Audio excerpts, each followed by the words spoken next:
You are listening to Crime Unraveled, a Buck Taylor novel by Chuck Morgan. Chapter 27. Buck grabbed an empty desk, opened his laptop, and opened the investigation file. He pulled up the background checks on Velasquez Mining, Ramon and Gabriela Velasquez, and the two geologists. For the next 45 minutes, he read and reread the reports. Ramon and Gabriela Velasquez had no internet footprints, and there was little public information about them. Both attended Ivy League schools and were notable for their charity contributions, but there was very little else. The two geologists were active on social media, but nothing that was informative. All these folks were squeaky clean, and that frustrated Buck. He pulled out his phone and dialed Paul. "Hey Buck," said Paul. "Paul, did you review the backgrounds of the mining company and the two geologists?" "Yeah. Hard to believe in this day and age that there was so little information on all of them." "That's what I was thinking. Are there any other stones we can turn over?" asked Buck. Paul was quiet for a minute. "Let me do some digging. I'm gonna try some old school stuff and see if any of it pays off." Buck had no idea what Paul meant by old school, but he trusted Paul with his life, so he didn't question it. "Hold on, Buck. George needs you." "Hey Buck," said George. "We ran background on the dead guy and the guy you arrested. These guys don't have a speeding ticket, let alone anything significant in their backgrounds. It's weird. Everyone connected to this case is clean. What are we missing?" "I was thinking the same thing, George. Are we missing a player? People like this don't suddenly become eco-terrorists. It's frustrating as hell." "Yeah, tell me about it." "George, any luck with Woodman's phone or laptop?" "We got into both," said George. "Nothing interesting in the phone. A bunch of calls to Mortensen and to his wife. A few to the office, and several to Ramon. Oh yeah. In the week before the landslide, he spoke to Gabriela Velasquez 12 times. Several after business hours." "Can we get transcripts of the calls?" asked Buck. "I requested a warrant, but even when I get it, the phone companies are notoriously slow. I'll keep working it." "What about the laptop?" "It's odd, Buck. He had some heavy-duty encryption software running, yet nothing we looked at seems to have needed that kind of protection. It was all lab reports and meeting notes. Nothing earth-shattering. Sorry for the pun." Buck laughed. "You think he's hiding something in there we haven't found?" "Mel is running some checks. She's wondering if something on there got moved to a thumb drive or external hard drive." Buck moved, and felt the rock in his pocket that Jeremy Ratzenberger had thrown to him. He pulled it out and stared at it. "Hey George. Scan the laptop for any information about rare earth metals and see if anything pops up." "You got something in the back of your mind?" asked George. "Just something someone told me about. It's a long shot, but see what clicks." "You got it, Buck. Talk soon." George disconnected the call. "Buck," said Janine Garvey. "The lawyer is ready for us." Buck hooked his phone back onto his belt and closed his laptop.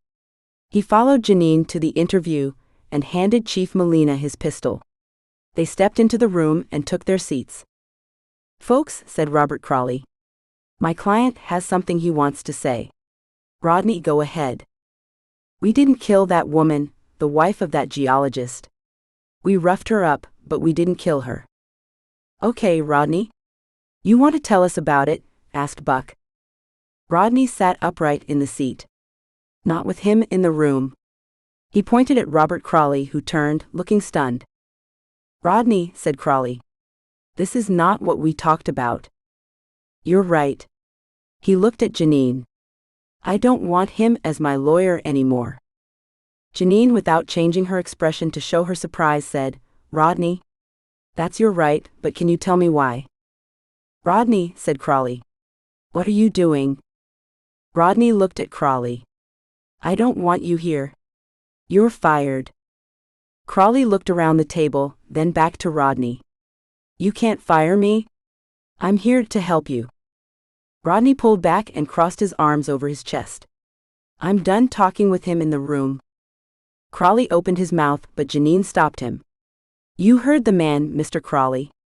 Mr. Tubin has made it clear that you no longer represent him. Please gather your things and leave. Crawley's face turned red. This is an outrage. Buck stood up and walked to the door and pushed it open. Mr. Crawley, this way, if you please. Crawley picked up his notepad and recorder and placed them in his briefcase, stood up and snapped his sleeves. He adjusted his tie, picked up the briefcase and walked through the door. Buck pulled the door closed. Buck sat back down and looked at Rodney. Well, Rodney? That was unexpected. What do we do now? Rodney looked at Janine. Sorry, ma'am, but that guy wasn't here to protect my best interests. He was. Janine leaned forward. Mr. Tubin, before you say another word, I must caution you that you are still under oath. I am going to call the public defender's office and have them send over a lawyer to represent you. Will that be okay? Rodney nodded, and she tapped Buck on the arm and indicated for him to follow her. They both stood and walked to the door. Buck stopped and turned. Rodney, you've been here a while. Can I get you something to eat or drink, or do you need to use the restroom? I sure could use a sandwich and a soft drink if it's not too much trouble. Buck nodded and pushed through the door.